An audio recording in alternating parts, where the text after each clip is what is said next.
So in this video, we will cover this bounding box based 0 to 1 UVW, and this is very useful node, especially if you're working on the mesh, because this is for the meshes. It takes the bounding of that mesh and give you from 0 to 1. So if I like preview this RGB on this sphere, it will give you XYZ gradient. And if I'll show you just the red, you can see it starts from here because red axis is here, this X, and it ends here. So 0 to 1.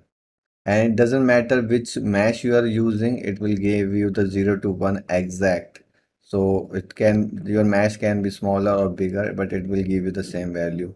And like this is for Z. So the bottom is black and this is white. And if you have any mesh like static mesh, like you have a character or anything like this one, and I preview, it will give you the same value. Okay, you don't need any UVs or anything. It will give you axis of all three axes, the gradient for all three axes.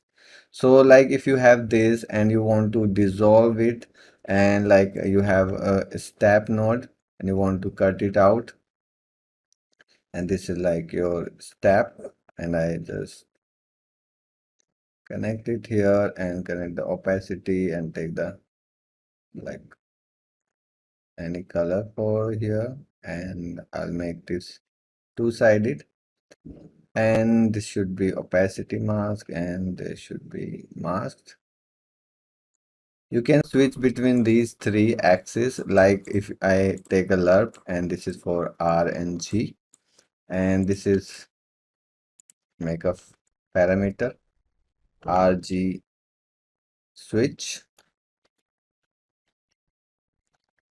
This is your RG switch, and if you want to use the B, that your blue, so you can take one more lerp, and then this will be your blue, and then one more parameter.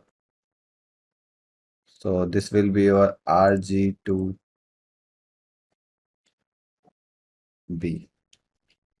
Okay, and then you can use it here. I'll show you how you can use that. So save it, and here I'll make an instance of this, and let's preview these, and let's say you have this one value.